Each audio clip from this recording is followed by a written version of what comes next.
ప్రభుత్వ మెడికల్ కళాశాలల ప్రైవేటీకరణను ఆపాలి. వైఎస్ఆర్సీపీ గుంటూరు పట్టణ అధ్యక్షులు షేక్ నూరి ఫాతిమా డిమాండ్. ప్రభుత్వ మెడికల్ కళాశాలను ప్రైవేటీకరణ చేయడం దుర్మార్గమని వైఎస్ఆర్సీపీ గుంటూరు పట్టణ అధ్యక్షులు షేక్ నూరి ఫాతిమా అన్నారు. మెడికల్ కళాశాలల ప్రైవేటీకరణను వ్యతిరేకిస్తూ గుంటూరు హిందూ కళాశాలల వద్ద కోటి సంతకాల ప్రజాసేకరణ కార్యక్రమాన్ని చేపట్టారు. అనంతరం మీడియాతో నూరి ఫాతిమా మాట్లాడుతూ సీఎం చంద్రబాబుకు పేద విద్యార్థులు వైద్య విద్య అభ్యసించడం ఇష్టం లేదా అని ప్రశ్నించారు. మాజీ ముఖ్యమంత్రి వైఎస్ జగన్మోహన్ రెడ్డి ఎంతో ముందు చూపుతో 17 మెడికల్ కళాశాలలు తీసుకురావడం జరిగిందన్నారు. ఈ కార్యక్రమంలో వైఎస్ఆర్సీపీ విద్యార్థి విభాగం జిల్లా అధ్యక్షులు సిహెచ్ వినోద్ కుమార్, నాయకులు, విద్యార్థులు పెద్ద సంఖ్యలో పాల్గొన్నారు.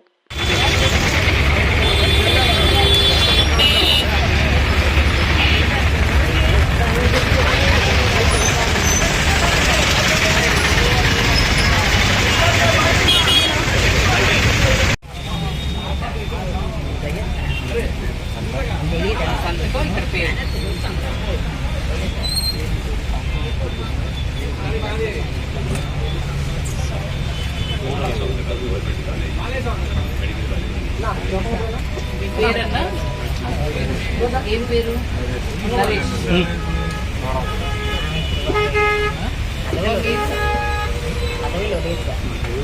మీ అమూల్యమైన టైము మీ పిల్లల భవిష్యత్తు కోసం